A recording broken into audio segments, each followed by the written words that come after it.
আমাদের বিদ্যালয়ে এবার পরিবেশ বান্ধব জিনিস দিয়ে লাইফ সায়েন্সের মডেল করা হয়েছে। এটা টিএলএম হিসাবে ইউজ করা হবে এবং পরিবেশের ওপর যাতে কোনো অ্যাডভার্স এফেক্ট না পড়ে তার জন্য low cost no cost TLM আমরা ব্যবহার করেছি এবং স্টুডেন্টরা নিজের হাতেই করেছে।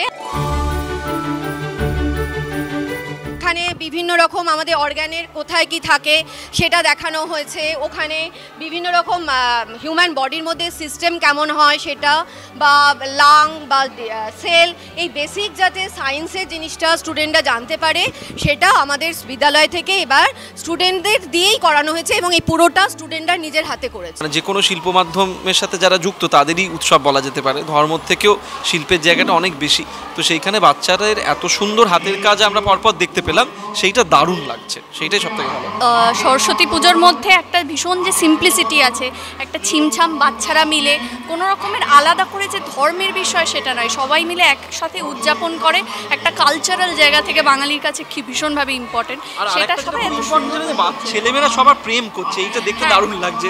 স্কুলে গিয়ে আর বয়েজ স্কুল গার্লস স্কুল হলেই গার্লস স্কুলের বাইরেই ছেলেরা ঘুরঘুর করছে। আজকে আরো বেশি ভালোবাসার দিন, কাজেই সেইখানে ছেলে মেয়ে সকলকে একসাথে মজা করতে দেখে ভীষণ ভালো লাগছে।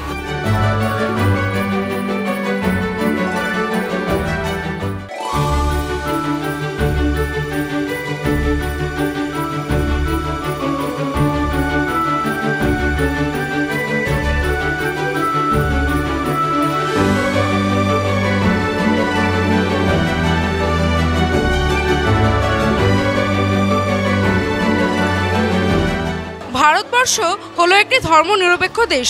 এখানে কোনো বিশেষ ধর্মকে প্রাধান্য দেওয়া হয় না। ভারতীয় সংবিধানের 25, 26, 27 এবং 28 নং ধারায় ভারতীয় ধর্মের বিষয়ে স্পষ্ট ব্যাখ্যা দেওয়া হয়েছে। ভারতে কোনো বিশেষ ধর্মকে প্রাধান্য দেওয়া হয় না বলে ভারতকে সর্বধর্ম সমন্বয়ের দেশ বলা হয়। এখানে আমরা বিভিন্ন ধর্মকে রিপ্রেজেন্ট করার জন্য বিভিন্ন মডেল তৈরি করেছি। এটা বৌদ্ধ ধর্মকে রিপ্রেজেন্ট করার জন্য বোধিবৃক্ষ, এটি মন্দির যেটাকে পুরীর মন্দির তৈরির চেষ্টা করেছিলাম আমরা, এটি একটি মসজিদ এবং এটি একটি গির্জা।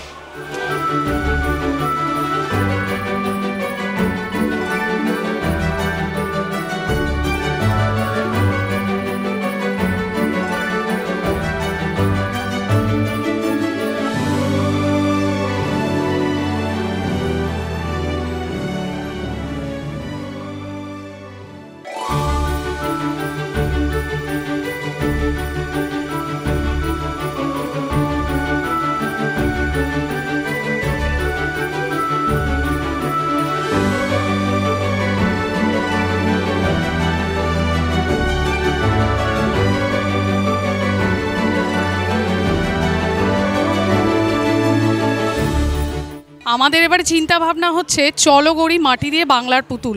আসল পুতুল খেলাটা ধীরে ধীরে না হারিয়ে যাচ্ছে। পুতুল খেলার মধ্যে দিয়ে কি হয়, ছোট শিশুরা তাদের আত্মনির্ভরশীলতা, তাদের বড়দের প্রতি শ্রদ্ধা, ভালোবাসা, এগুলো না শিখতে পারে। সেই শেখাটা এখন যেহেতু পুতুল খেলা ব্যাপারটা হারিয়ে যাচ্ছে, সেইগুলো না চলে যাচ্ছে। সেই জন্য এই জিনিসটা যাতে শিশুদের মধ্যে ছোট থেকেই গড়ে ওঠে পুতুল খেলার মধ্যে দিয়ে, সেই জন্যই আমাদের এইবারের ভাবনা এটা।